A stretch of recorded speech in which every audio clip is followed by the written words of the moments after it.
Brief here, do a quick introduction here and tell you a little bit about how we got here. When we were setting up to go to the Geneva Motor Show, I asked Elon, where else would you like to go in Europe while we're over there, go see some customers and spend some time. And so he thought about it for a minute, and the first thing he said, after thinking about it was, we should go to Norway. We should go to Norway and thank them for their support. And I was like, okay, we'll go to Norway. And then we set up some other places to go as well. And then as time got closer, what happened is there were other things that sort of took priority, like sending a rocket to the International Space Station. So that sort of took a little bit of time off the front, and then some other engagements had to take some time off the back. So it ended up that we could only go to actually one place other than Geneva. So I said, well, Elon, where would you like to go? And he thought about it for a minute, and he said, we should go to Norway. We should go to Norway. So this is the only place we're going. Of all the other countries, this is the only place we're going in Europe. And then So the next step was, what should we do while we're there? And we got to thinking about it. Well, there's such a great reception here of Model S and Tesla. Why is that, and what should we do? So what we did is we thought a little bit about it and thought about Norway and what you like to do here. And you're very active. You do a lot of outdoor things. A lot of you have cabins that you go to, and you do those things in the winter. So what we thought we would do is we'd sort of create a setup for you to see how Model S sort of handles in those things. So what I'd like to do is I'd like to just turn it over a second here to Frederick to sort of tell you what he's done in the last 2 days. So exactly. A little bit of an explanation here. No, thank you, George. It's been a pleasure. I've been driving the Model S from Bergen to Oslo, and it's fun. It's really, really fun.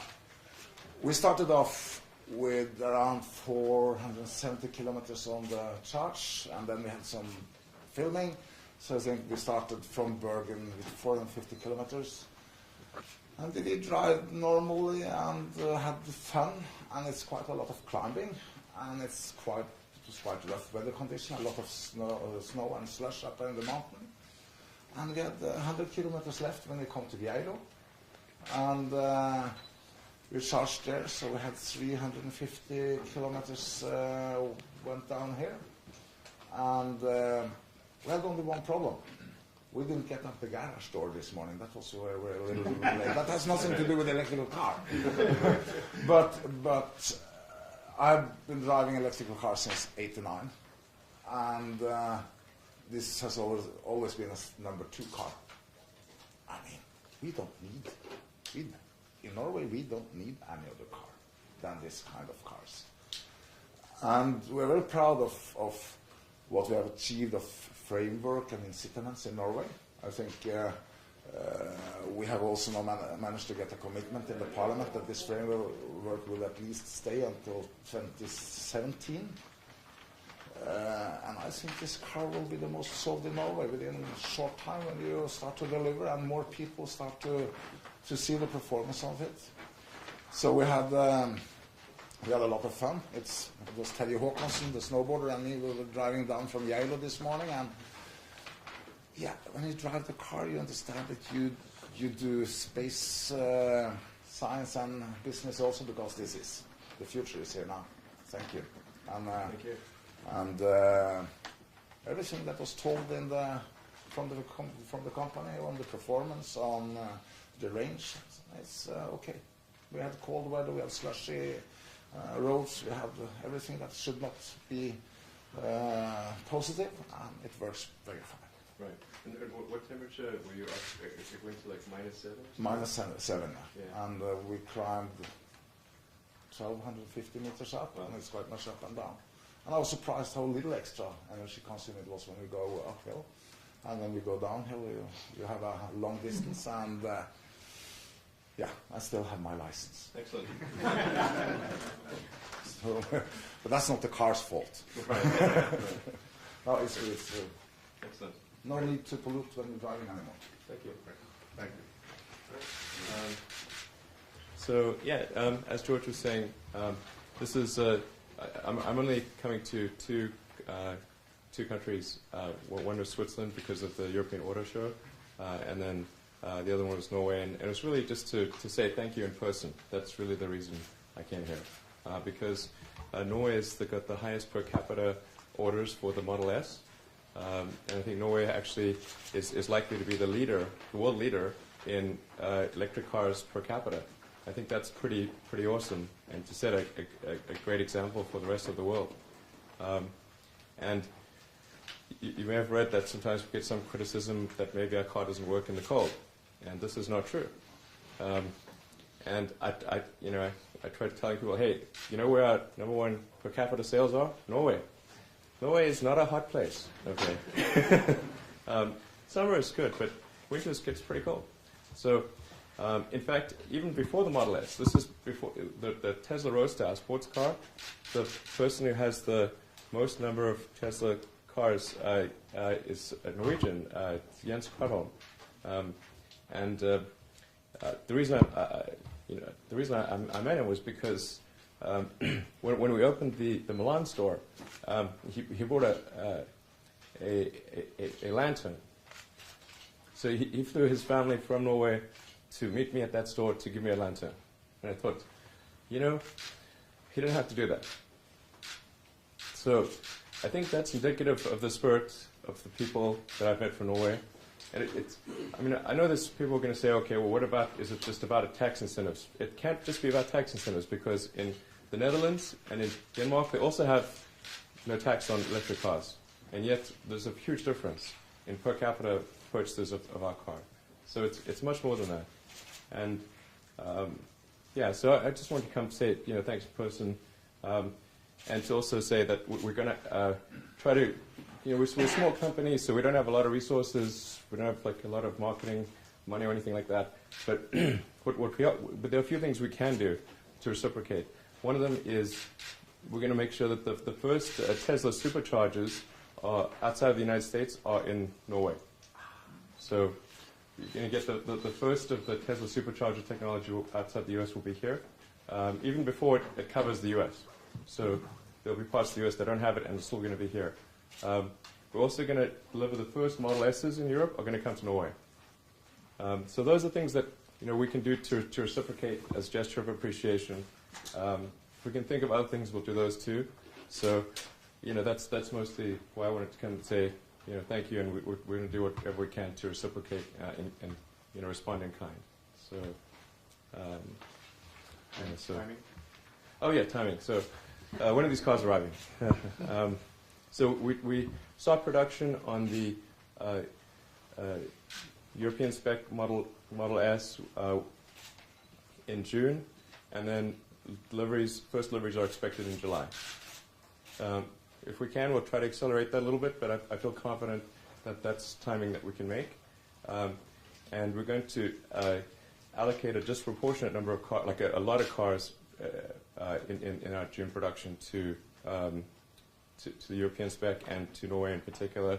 Like I said, we want to do everything we reasonably can to respond in kind. And if you order today, when will you get a copy? If you would order today, right? Exactly. Exactly. This is why I'm the engineer. If you order today, you should get your car in approximately October of this year.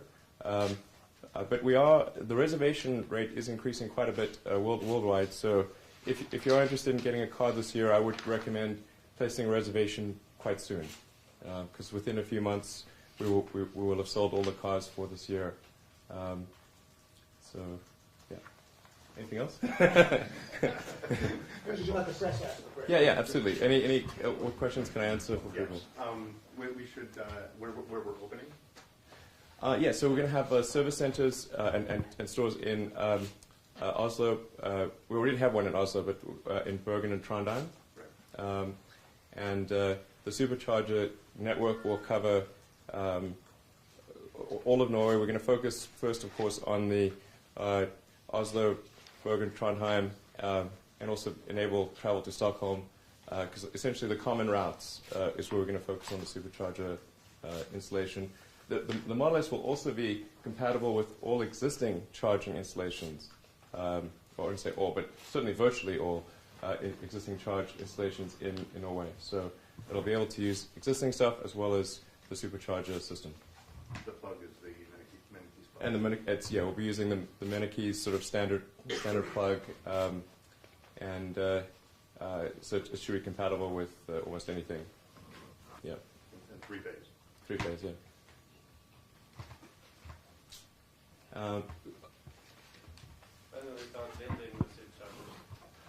We actually have superchargers. We keep. You mean when do we start installing them? I think we'll probably in the June, July timeframe. So we'll try to get them a little bit ahead of the car arrival, and most of the installation will occur probably this summer. Yeah. And an important point I should mention with the superchargers is that the charging is provided for free. So there's no charge. So essentially, you get free long-distance travel. And it's forever. It's not short-term. So, yeah. So free long-distance travel forever seems like a pretty good deal. and yeah, exactly. And then what we're going to do is put solar panels over the supercharger locations, and the solar panels will generate more electricity over the course of the year than the cars consume. So obviously during the winter, we will be drawing from the electricity grid. Obviously there's a huge amount of hydroelectric power. And then during the summer, we'll be generating excess electricity back to the grid for the superchargers. So they are neutral to positive in terms of energy generation versus consume. And I think that's an important characteristic to lower the operating cost of the supercharger, in fact.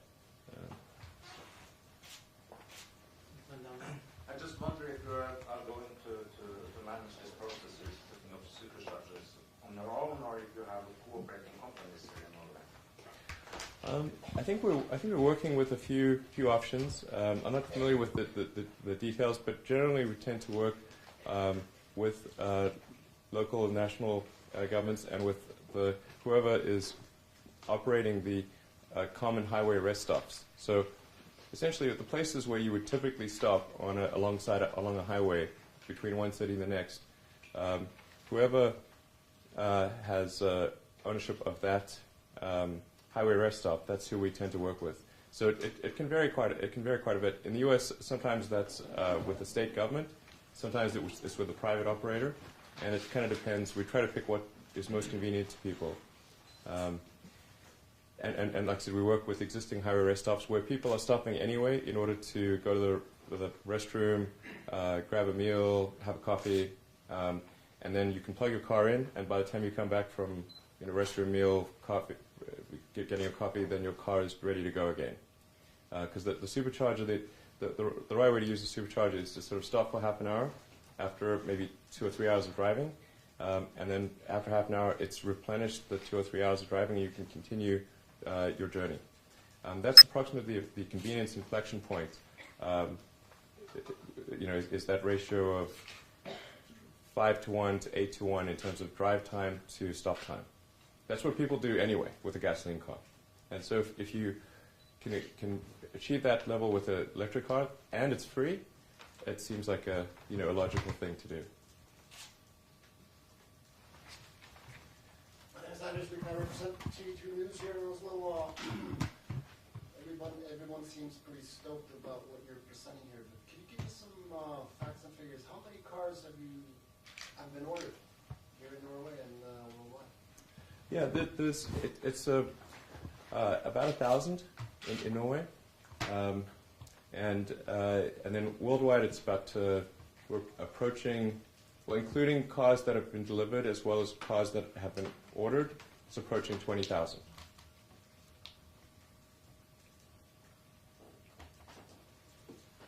And you're absolutely serious about offering a lifetime free supply of power? You have it on camera. Yep. Yes. No, I'm serious. The reason we can do that, because it seems like, how is that possible? And I think we always try to say, hey, the cost of operating an electric car is so much less than a gasoline car, because the cost of electricity is it's so much more efficient to generate electricity at a power plant, or if you've got hydropower, I mean, the water's just falling down. I mean, you may as well use it. So the cost of electricity is just, it's so much lower, and electric cars are so efficient that the cost relative to petroleum is maybe 1/10 of what the petroleum cost is. So, and then the number of long distance trips that people tend to do is also a lot less than they think. They always remember the one trip they took that was like the super long trip, and they forget it was like 5 years ago. But what we're trying to do is answer what is maybe a fear that people have that they can't take long distance trips, or if they do, it impedes their sense of freedom. And we want to say, hey, this is actually more free than a gasoline car. You can leave your wallet at home, pack a lunch, and you don't even have to spend money to go from one place to another. That's great. And then, you know, when you have, since we work with existing highway rest stops, we don't even need any additional, like the incremental construction cost is tiny, because we use existing parking spaces. We put the solar panel over the existing parking spaces. We have the supercharging connectors, and for the supercharger, we essentially use the same charger that we're able to mass produce that's built into the car, but we take those and we run a bunch of them in series and parallel to create the supercharger. So the supercharger electronics cost maybe $20,000. It's not very much. And the Model S has so much range that you don't need very many stops to go from one place to another. You know, so it's you know, even in a sort of Norwegian winter, it's sort of on the order of a 400 kilometer range. So. Yeah, my name is Gersvard. I'm presenting the Men magazine. The model Tesla X, Norway is a sub-country. When can we expect to see the first cars in Norway? Right, for the X, to be clear, so the S is the sedan, the X is the SUV? Yeah, I'm thinking about the X. Yeah, and so the X would be 2015. 2015. Yeah. Okay. We'll start production of the X late next year, and the first deliveries in Europe will be sometime in 2015. Okay, so they can be here in 2015. Yeah. Now, I should say that the Model S, although it is a two-wheel drive, works quite well in snow and ice. In fact, we have videos on our website showing the car maneuvering on a surface that is entirely of ice and snow. So it can do slalom maneuvers. Yeah. In fact, I don't know if we'll get this sense of humor, but I don't know if anybody's seen a movie called Spinal Tap, but the volume in the Model S goes to 11, and I have this sort of idea of doing I know this is going to probably get picked up horribly, but I'm doing a miniature Stonehenge and on an ice lake, and doing sort of maneuvering around a miniature Stonehenge. I think probably me and about 6 other people would find that funny, but you know, I thought that might be a fun thing to do. I did an interview with Mr. Henrik Fiske last year in Oslo.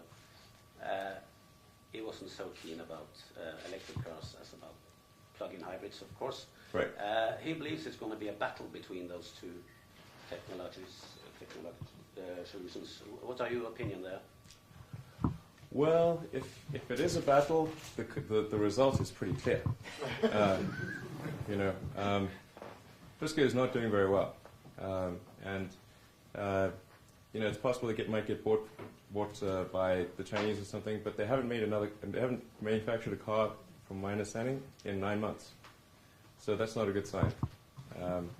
I mean, my feeling about the plug-in hybrid is that it's something that seems at first like it might be a good path to go, but then what you effectively have to do is you have to split the baby, and now you have to say, okay, you're going to have a whole gasoline powertrain and a whole electric powertrain. And so now you've got a car that's very heavy, it's expensive, the internal space is much less. I mean, if you've driven in the Fisker, then you see what I mean. The Fisker is bigger on the outside than a Model S, but it is classified in the US as a subcompact because of the interior space. That's not good. And then as soon as you use up the battery pack, you then are carrying around this dead mass. So if you have a battery pack, let's say it lasts for 60 or 70 kilometers or something, as soon as that's used up, now you're carrying a dead mass around. That's quite significant.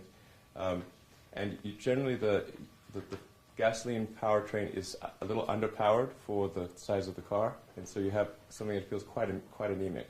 It doesn't feel good. So I'd say that plug-in hybrids are sort of like an amphibian. Not great in the water, not great on land, bit of a mix. But most species are not amphibians. The gentleman in the left. Thank you. I have two questions. One is hopefully an easy yes or no question, and the second one might be slightly more difficult to answer. Firstly, the plugs. Yesterday in Geneva, you were quite adamant that this would work with the Venicus type connector. Correct.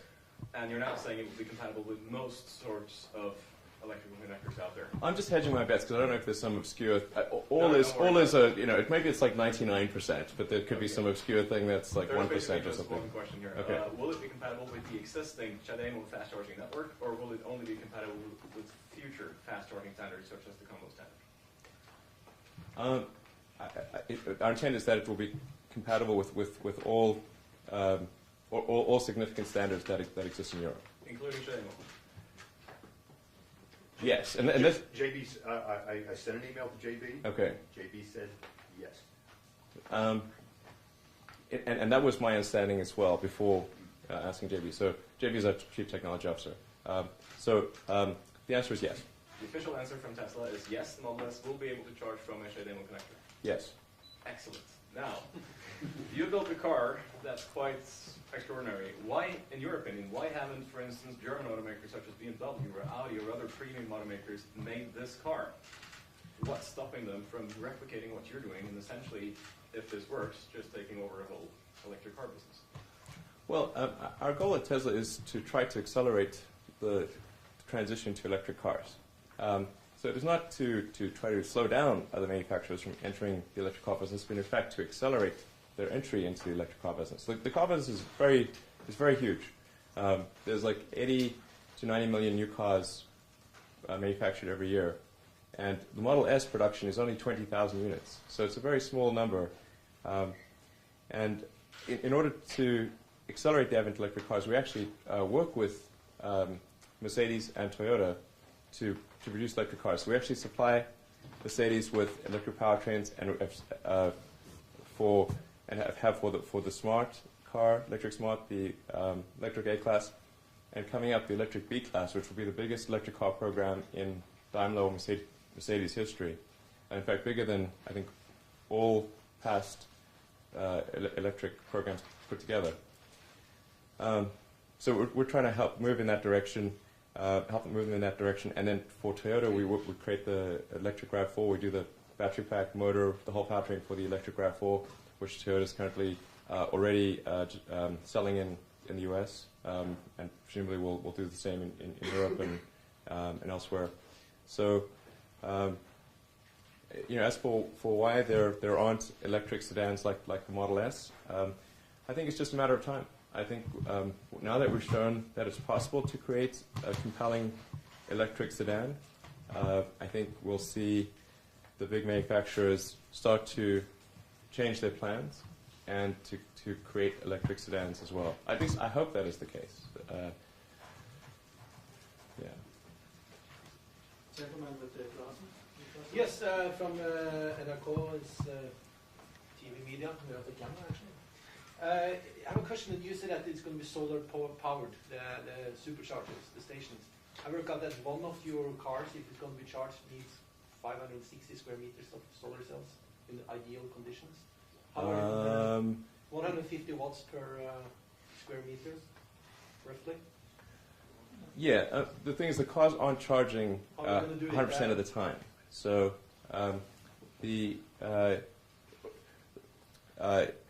usage of the superchargers is not 100% during the day. So if you have an average of 12 hours of daylight, the actual usage pattern is much smaller than that. And it tends to be concentrated on a Friday and a Sunday, like a Friday night and a Sunday night when people are doing weekend trips. So the key thing is to say not what is the instantaneous power output of the solar panel, but rather what is the cumulative energy production of the solar panel. And the size of the supercharging location is sized for the peak demand. But that peak demand, like I said, is really for a few hours on a Friday night and a few hours on a Sunday night. Are you going to store the energy at the station, or are you going to take it from the grid and give it to the grid so that the grid is the kind of storage medium? So we pump the energy back into the grid. Yeah. So the key is that on an annual basis, when you net it out, our commitment to the highway rest stop is that we will produce more energy than is consumed at that location over the course of a year. So obviously, in winter, if you're not getting much sun, then we're drawing energy from the grid. But during the summer, we're pumping energy back into the grid. And that actually tends to work out okay, because in summer people tend to use air conditioners and there's more activity. So it tends to match the demand of the grid. The largest and the most expensive installation in the supercharger concept is the solar cells, isn't it? On an initial installation basis, it is the solar panels are in fact the biggest expense. Yeah, that's correct. It's roughly half the cost of the supercharger. Like our expectation is roughly $250,000 per solar installation. $250,000 per supercharger installation, and about half of that is the solar panels.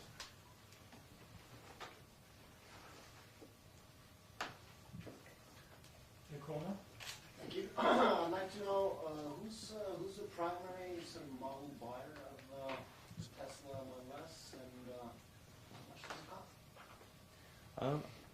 Well, I think it's anyone who sort of believes in really values a great product, and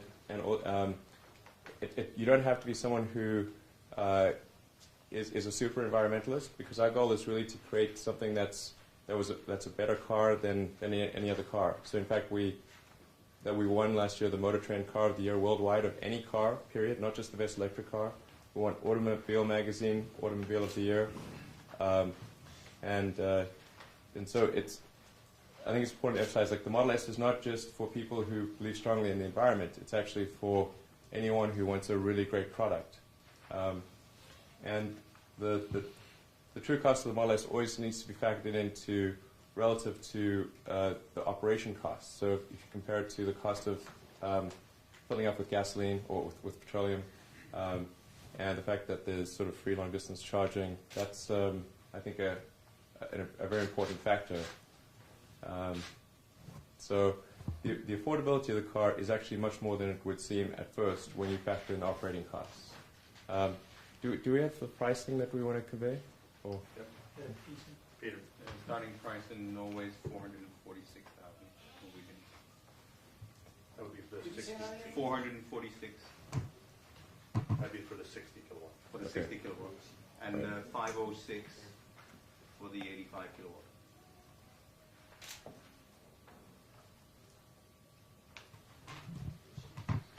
More questions? Yes. You did have a data log on the Tesla S that the New York Times wrote. Right. Will you also have that when Norwegian motor journalists tests? We have a policy of always logging our test drives, but we've never really had to do anything with the logs because people are always pretty accurate, or if they're off by small amounts, The thing that really bothered us about that particular test drive was that it was actually off by a lot, and it was not an accurate characterization of the drive. Whereas one could say, okay, it's an accident if there's one or two things that are inaccurate, or maybe some of the data points are positive, some of them are negative, because then it's just saying, okay, it's an accident, in terms of the representation. But if every data point is negative, it's not an accident.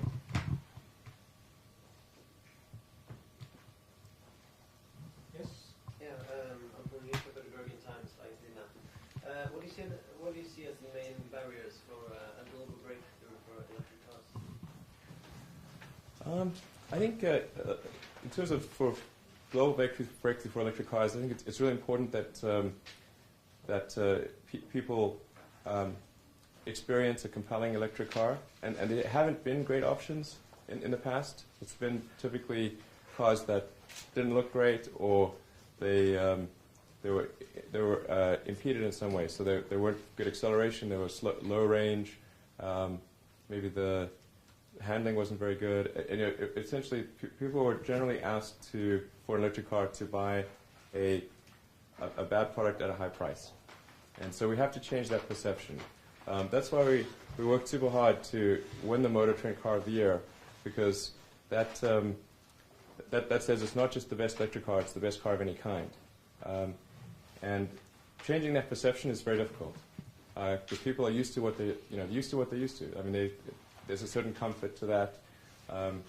So we really want to get as many people as possible exposed to the potential for an electric car, and then also have the other manufacturers see how people react to the car, see the adoption, and if they see that customers want electric cars, then the big manufacturers are going to make electric cars.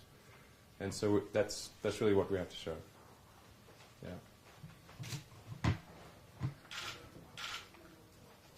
More questions? All right, thank you. Oh, sorry. Yeah. When big companies like BMW and Audi and so on are going to produce electric cars, what are you going to do then when they are coming in with huge amount of money? Well, one of two things will happen. Either our cars are good and people will buy them, or they're not, and we will die.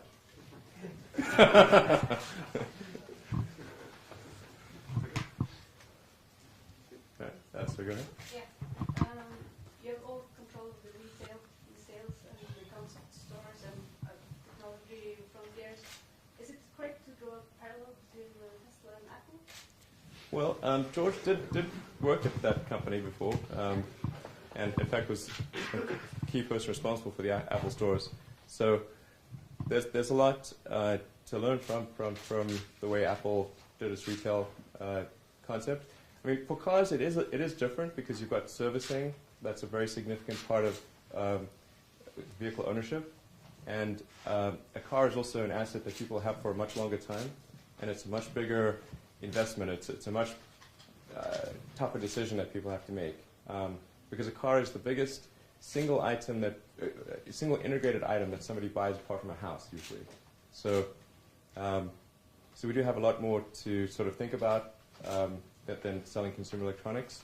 It's a more complicated problem, but I do think there's a lot that Apple did right in the retail experience. Most importantly, I think you want to create a store where people are drawn to the store. Like if you pass by, you want to feel like you're magnetically, like you have a desire to go to the store. And when you leave the store, the most important thing that we tell people in the Tesla stores, the most important job is make sure that somebody looks forward to coming back to the store again. Then you've done a good job. So, and I don't know what it's like in Norway, but in the U.S. that's not usually the experience when you buy a car.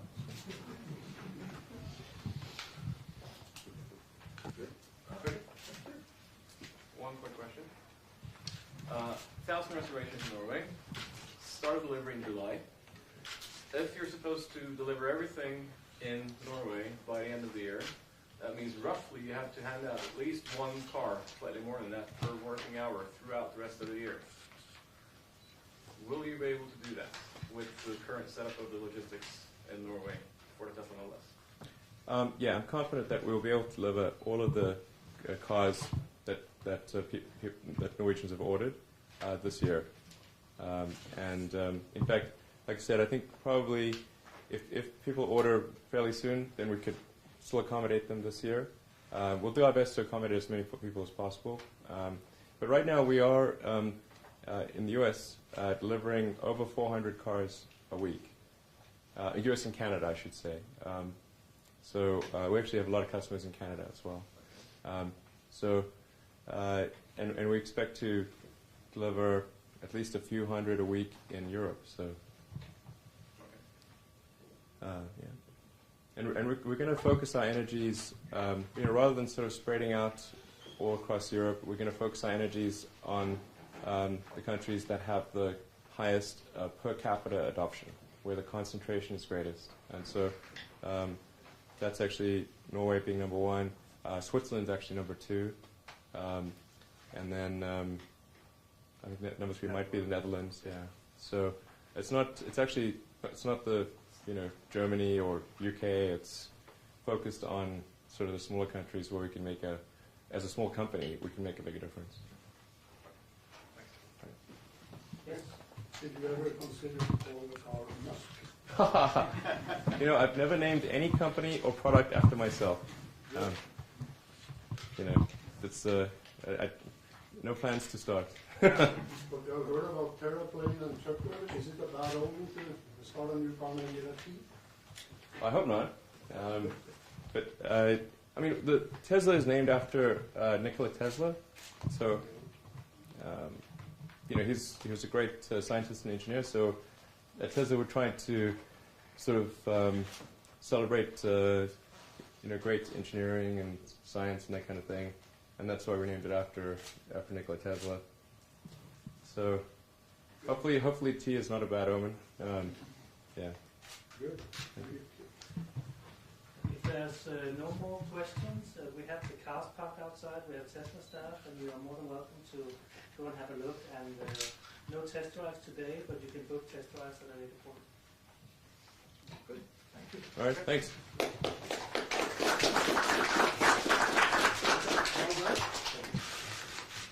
Brief here, do a quick introduction here and tell you a little bit about how we got here.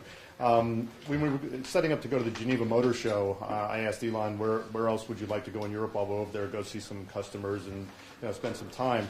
And so he thought about it for a minute, and the first thing he said, after thinking about it was, we should go to Norway. We should go to Norway and thank them for their support. And I was like, okay, we'll go to Norway. And then we set up some other places to go as well. And then as time got closer, what happened is there were other things that sort of took priority, like sending a rocket to the International Space Station. So that sort of took a little bit of time off the front, and then some other engagements had to take some time off the back. So it ended up that we could only go to actually one place other than Geneva. So I said, well, Elon, where would you like to go? And he thought about it for a minute, and he said, we should go to Norway. We should go to Norway. So this is the only place we're going. Of all the other countries, this is the only place we're going in Europe. And then So the next step was, what should we do while we're there? And we got to thinking about it. Well, there's such a great reception here of Model S and Tesla. Why is that, and what should we do? So what we did is we thought a little bit about it and thought about Norway and what you like to do here. And you're very active. You do a lot of outdoor things. A lot of you have cabins that you go to, and you do those things in the winter. So what we thought we would do is we'd sort of create a setup for you to see how Model S sort of handles in those things. So what I'd like to do is I'd like to just turn it over a second here to Frederick to sort of tell you what he's done in the last 2 days. So thank you. A little bit of an explanation here. No, thank you, George. It's been a pleasure. I've been driving the Model S from Bergen to Oslo, and it's fun. It's really, really fun.